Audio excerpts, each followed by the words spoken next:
Hello and welcome. Today we're going to use my Glowforge Pro to make a box. This is a laser cutter engraver. I primarily use it for wood. I haven't tested out a whole ton of other applications. It can do acrylic and leather. This is the print head. As long as it is off, you're able to move it freely. The power button is on the back side here, and this is what it sounds like starting up.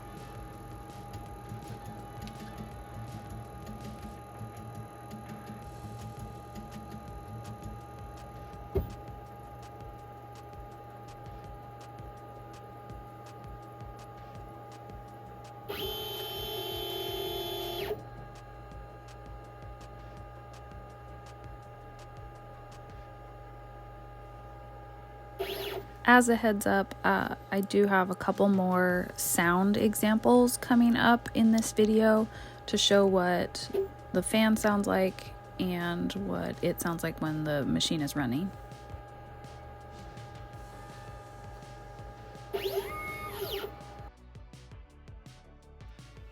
This is my exhaust fan setup.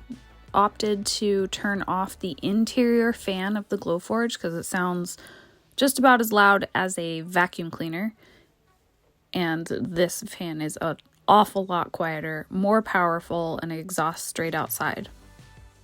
In order to run the Glowforge, you use an online app.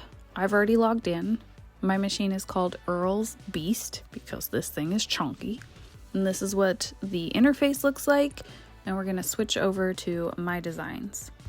My Designs is anything that I have downloaded into the app program, and I can choose any of these to basically print without charge. But in our case, because we're making a box, I'm going to use the search bar and type in box. And that pulls up every design that includes the word box. But I'm after the very first one, and it's box 3mm. I purchased the design from Etsy. Awesome designers on there. And here's what it looks like on the print layout.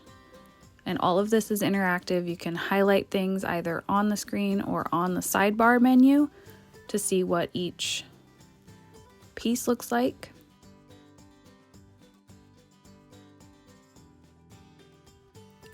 We're going to measure the plywood now.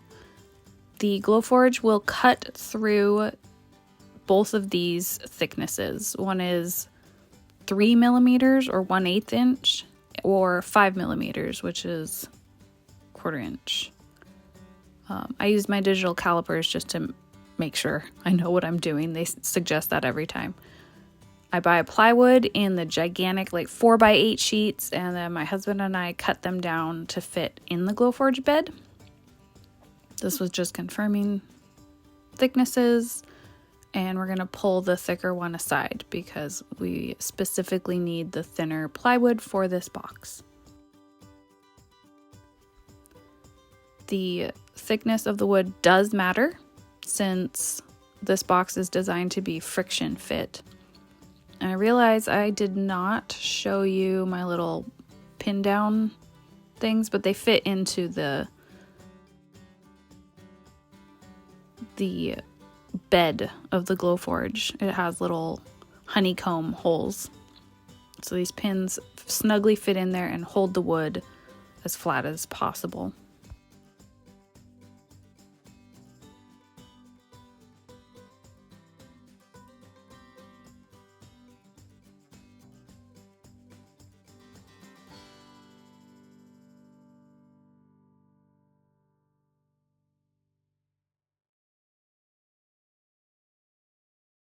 Back in the interface, just showing you that each item in here is basically interactive. You can highlight things and switch between them. In this case, because this box is being designed to hold game cartridges, I don't need it to say what's already on the design, which is fantasy and that swirly design. I want it to say Nintendo Switch. So I'm switching the font to a script, which is already included within this app, and just typing out Nintendo. I hope I'm able to say that. I don't know if it's licensed. And then I'm going to add a second line and it will read Switch. You can't do a whole paragraph. At least I haven't found a way to do a whole paragraph of script or typing. I just do individual lines and add them in. That way I can tweak each of them if I wanted a different setting.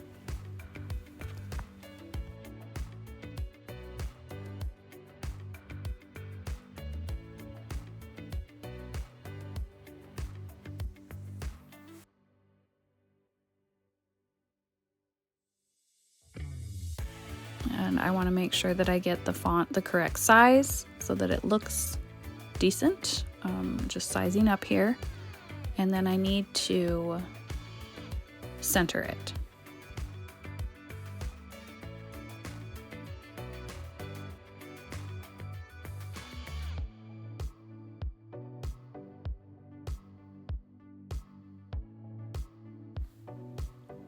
And of course, I haven't done this in a while, so I used the wrong center button. There's a back button, thankfully, on the interface, so I can get the correct center.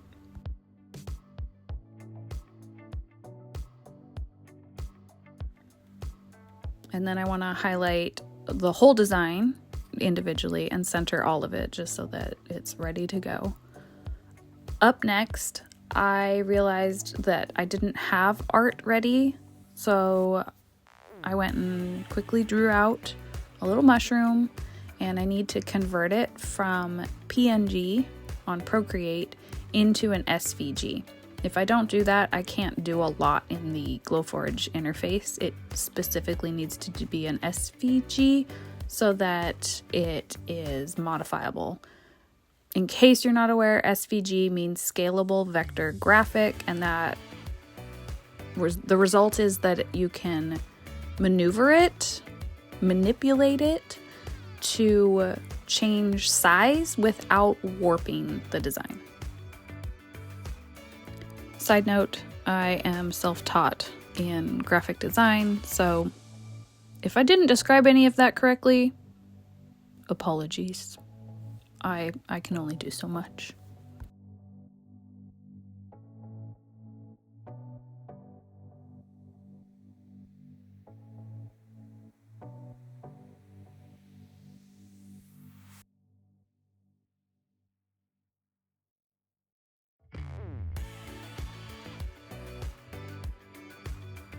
Now I'm picking the thickness. I'm telling the machine what kind of thickness we're working with. And I generally choose a thicker type of wood so that it will for sure cut through. It is a pain in the butt if the laser does not cut through wood.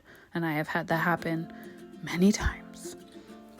Other than that, I am moving all of my engravings to process first, because sometimes when you're cutting, the wood will shift and it messes up an engrave. So always engrave first or score and then move on to the cut. When the design is ready to go, it shows up as blue and orange. If it's still red, it means that the machine will not recognize it. And so right here, I'm shifting it over so that it is within the engrave and cut path. And now it's time to hit print. After clicking print, the machine will then go and basically take another snapshot of the surface it's about to cut. It kind of autofocuses so that it knows what you're about to work on. And that's where this preparing comes in, and it'll spin until it is programmed, basically. That way, if the internet suddenly cuts out, it's not about to drop. The next step is that we need to turn on the fan, and I have the button secured to the side of my desk here.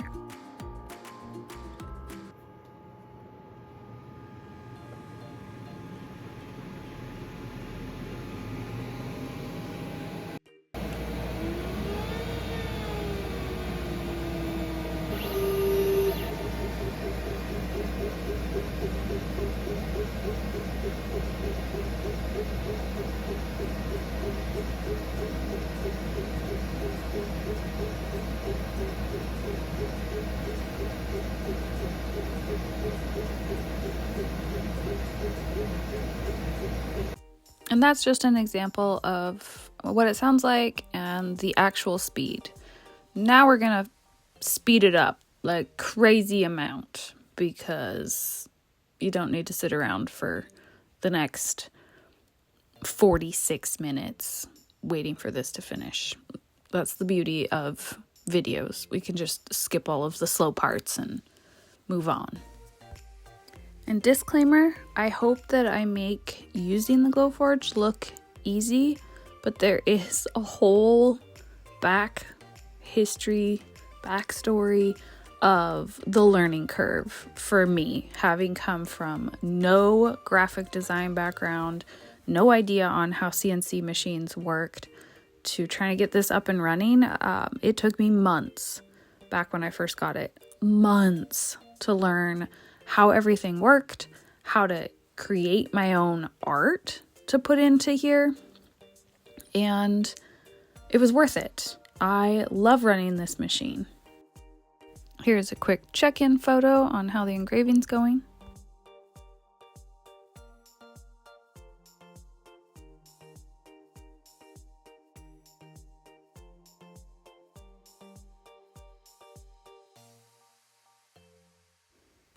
We're on to the cutting portion of this project now, now that the engraving is all done.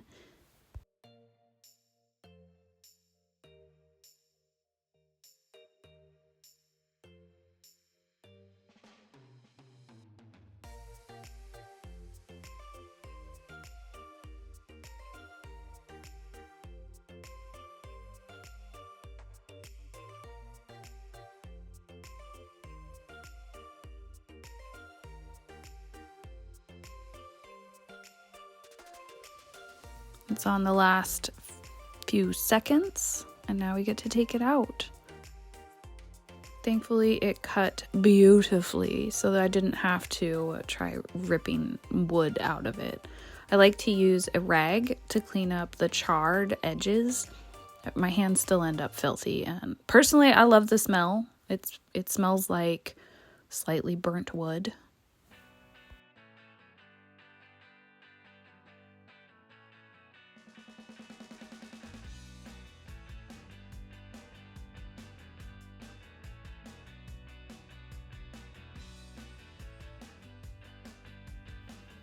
And the discard pieces go into a metal trash can I have right behind me.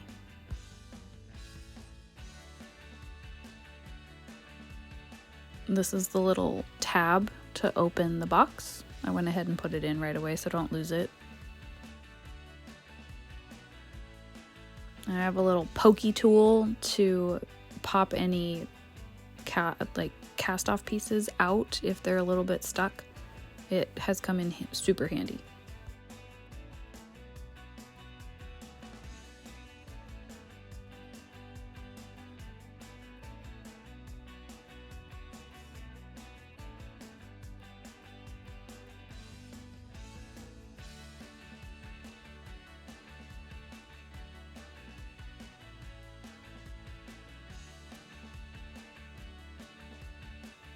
Now it's assembly time.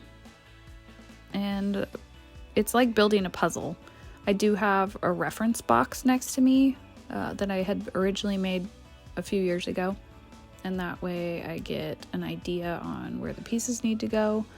The Etsy seller also had a diagram to follow, just in case. Like if you're in the market for some files, make sure that they include how to build the resulting product.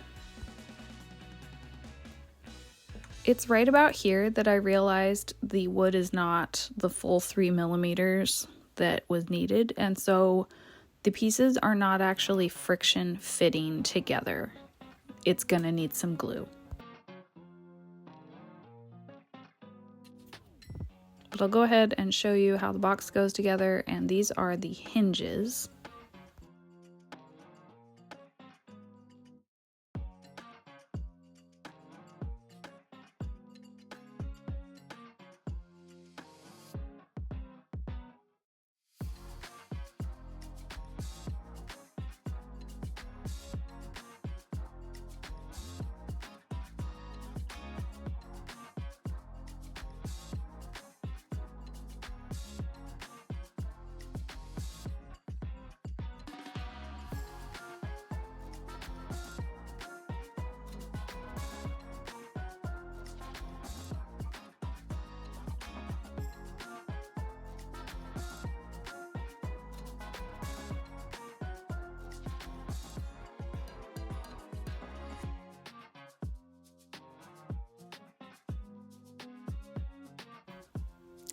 Ta-da! Working hinges.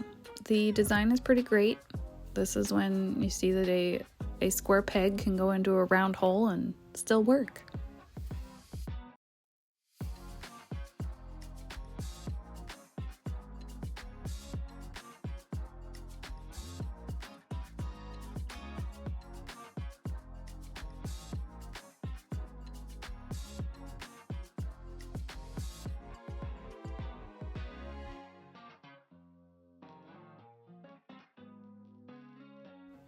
This is what holds the little Switch games in there. I don't know why I cut this other piece. I'm not even sure what it's for, but there it is. Let's put some glue on this baby.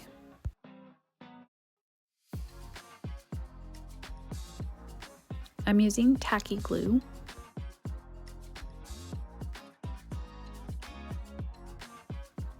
And just putting it on each of the little inset tabs to hold on to the other tabs.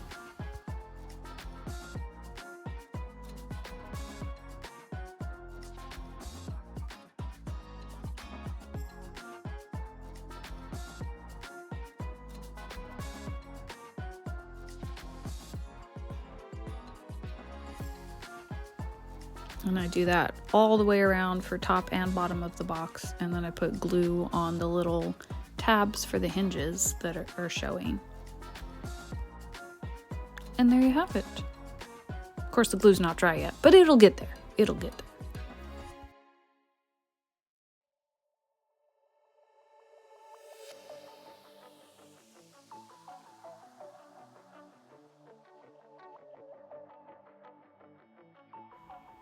And I glued a couple little cast off squares to the cartridge holder, and that way it sits up a little bit inside the box.